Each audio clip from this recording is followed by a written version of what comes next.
Hey YouTube. Hey, this is Mark Enduring Nomadic. Here I am again. Wow, second time in one day. I want to talk a little bit today again about, real briefly, about services offered by California in regards to people who are in need. Now, of course, this is my journey towards, to health and happiness, and there are definite challenges along this way. One of the things is, and I know firsthand from experience because I was homeless for 3 years, 20 years ago.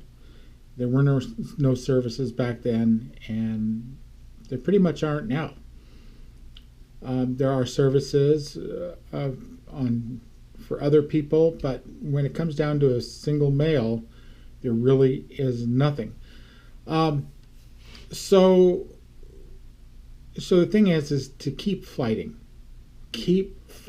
and keep pushing. I know there's many other people out there, and I know firsthand too, again from being homeless, how many people have just given up on the system. I'm stubborn, I'm a fighter, and almost to the point to whereas I actually will piss somebody off or piss people off. It's my life. It's my life. I'm asking for some help. I'm not asking for handouts.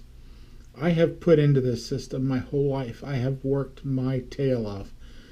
And I'm looking for just a brief moment of help while the settlement is, before I get the settlement in so that I can, hopefully buy the RV and move into it and move on in the next chapter of my life. So one of the biggest, things in California to turn to when you're in a crisis situation financially or domestically or anything is 211. And so what I'd like to do is I would like to play you something right now that is on the 211 website. And I'll be right back.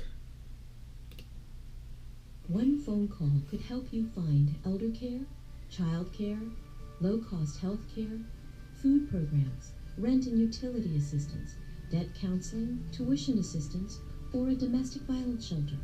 211 can connect you to hundreds of services like these and more, 24 hours a day, 7 days a week, in over 150 languages. It's free, it's confidential, it's easy. Pick up the phone, dial 211 now. Okay, I'm back. So I called 211.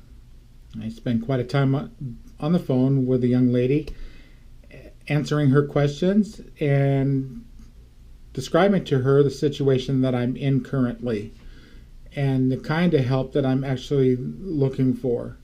All I was told was the type of help that they had, which was,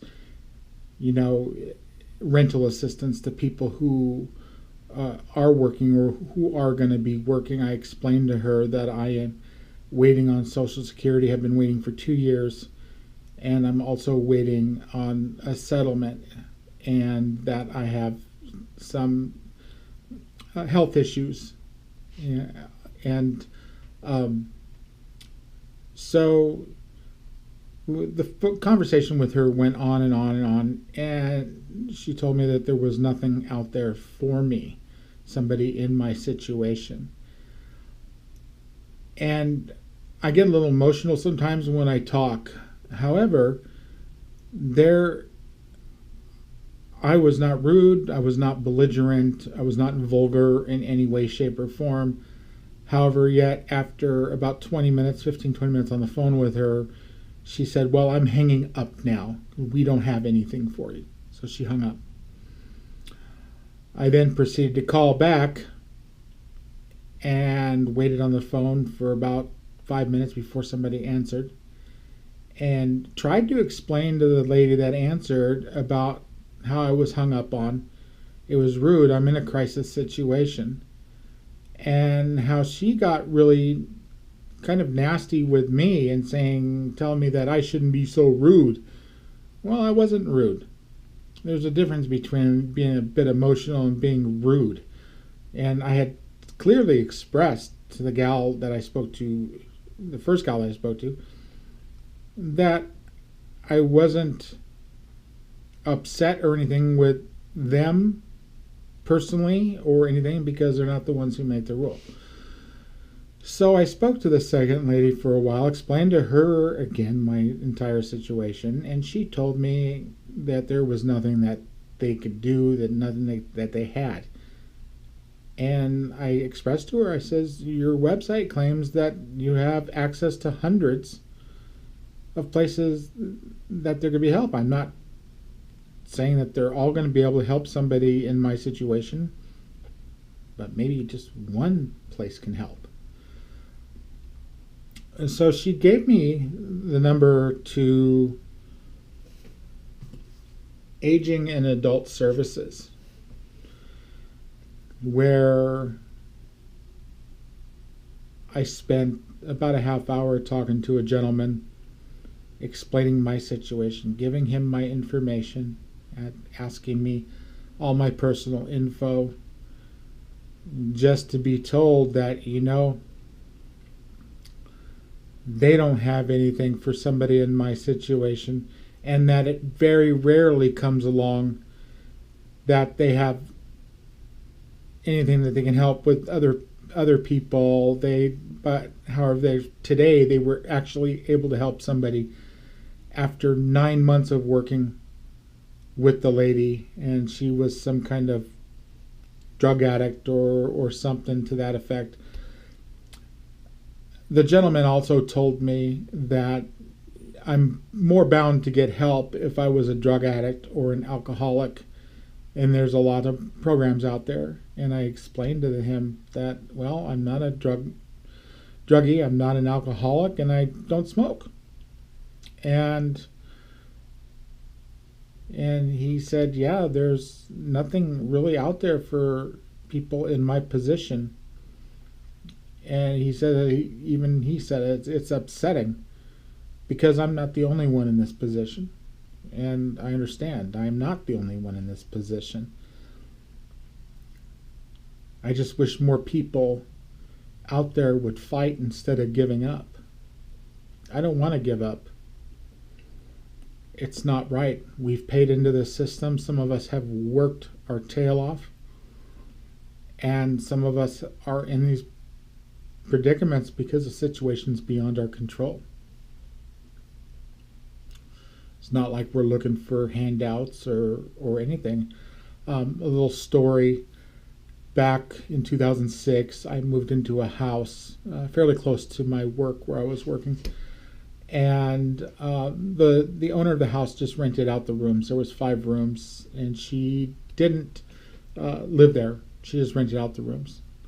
And I became friends with everybody in that house, and especially one gentleman. His name was Bill. He worked for a company helping mentally handicapped people and whatnot, and he hardly made any money.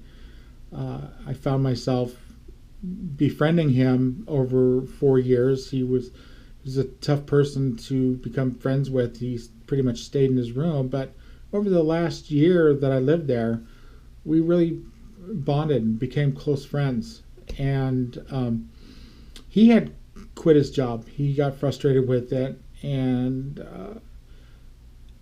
he was trying to get unemployment, and he wasn't getting it. And there was a Saturday that I asked him, he said he was expecting a check, and I asked him after the mail had come in, I said, Bill, so did you get a check? And the look on his face I'll never forget. It was this blank look of, there's just nothing left. There's no hope. There's giving up. And that was Saturday. The following Monday, it was early in the morning, and I know I heard Bill up and around and whatnot. And I was still in my room, and probably a couple hours later, I got up, went to go use the restroom, and something came over me. It was an eerie quiet. And when you live in a place for so long, you get used to certain sounds and noises and something. And if you hear something that's out of the ordinary, you're more prone to notice that. Well, what I noticed was a silence that I never felt before or heard, and I knew something was wrong, and I didn't know what it was. And so this gal that rented the room next to mine, there was a door between our rooms, and I was so panicked that I swung open the door and I said, "Hey, I think there's something wrong with Bill. I'm not hearing anything. I'm not hearing any noises. I'm used to noises. I'm used to hearing him snore." And we called the owner of the house, and the owner said, "Well, why don't you go check his bedroom door to see if it's locked?" And so the gal went in front of me, and actually I went and I checked the door, and the door was unlocked. And I was too panicked to open up because I just had a really sick feeling to my stomach.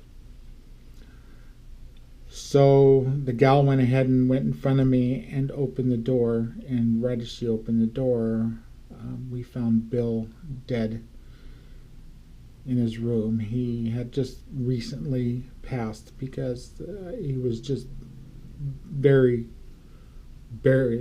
even turning blue. It's a picture that I'll never forget. Excuse me.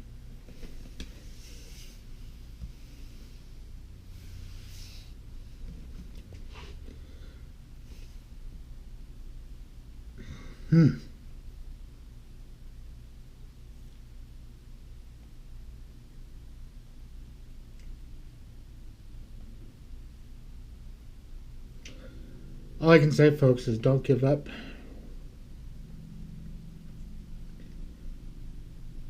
Don't give up.